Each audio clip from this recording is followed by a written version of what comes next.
Hello बच्चों, चलिए प्रश्न को पढ़ते हैं। निम्नलिखित में से किस जोड़े में दोनों संरचनाएं समजात अंग हैं?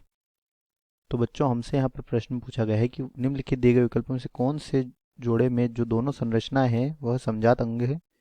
पहला विकल्प है यहाँ पर खरगोश के फेफड़े तथा रोहू के गिल। दूसरा है चमगादड़ का पंख और तितली का पंख। तीसरा है रोहू का अंश पंख और घोड़े के अग्रपाद। और चौथा है टिड्डे का पंख और कौवे का पंख। तो चलिए बच्चों, बात करते हैं इस प्रश्न की मुख्य अवधारणा, जिसमें हम बात करेंगे कि समजात अंग क्या होते हैं। तो बच्चों, जीवों के शरीर में पाए जाने वाले ऐसे अंग जो उत्पत्ति तथा संरचना में क्या हो, उत्पत्ति तथा संरचना में समान हो, परंतु कार्य में भिन्न हो, ऐसे अंगों को कहा जाता है समजात अंग।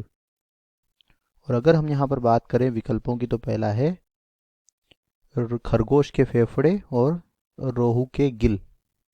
बच्चों, जो खरगोश के फेफड़े होते हैं यह किस में सहायता करते हैं?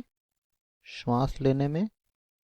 और जो गिल होते हैं यह भी उसे श्वसन में सहायता करते हैं। यहाँ पर कार्य समान है परंतु उनकी उत्पत्ति और संरचना भिन्न है।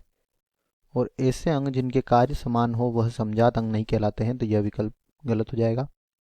चमगादड़ और तितली का पंख, तो यहाँ पर दोनों ही पंखों का कार्य क्या होता है? उड़ना, तो यह भी गलत हो जाएगा।